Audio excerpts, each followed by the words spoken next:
Dans cette vidéo, nous allons voir comment tracer la parallèle à une droite passant par un point. Ici, mon exemple, eh bien, je vais tracer la parallèle à la droite D1 qui est ici, passant par A. Pour ce faire, je vais avoir besoin de mon équerre et je vais compléter la construction qui est ici. En fait, ce que j'ai fait, c'est que j'ai tout d'abord tracé la perpendiculaire à la droite D1, passant par A. J'invite à voir la vidéo qui parle de ça directement. Une fois que j'ai fait cette étape-là, eh bien, j'ai quasiment terminé. Il suffit maintenant de placer l'équerre contre la droite D2 qui se trouve ici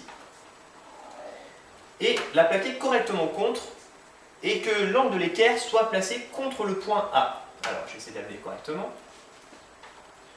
Voilà, j'essaie de le faire du mieux possible. Et ensuite, eh bien, je n'ai plus qu'à simplement tracer la droite qui va passer par ce point et qui va allonger mon équerre. Donc il faut même que je le fasse de chaque côté. Donc je commence. Sur ordinateur, je vais pouvoir tracer la droite d'un seul coup. Ce que je vais faire, bien entendu, sur feuille, on prolongerait correctement en remportant sa règle ou son équerre.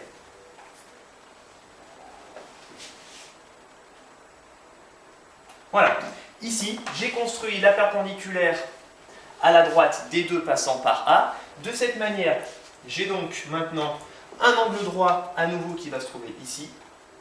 Et ça va signifier que la droite que je viens de construire, que je vais appeler par exemple D3, eh bien elle est parallèle à la droite D1 qui est là, et en plus que sa droite passe par le point A.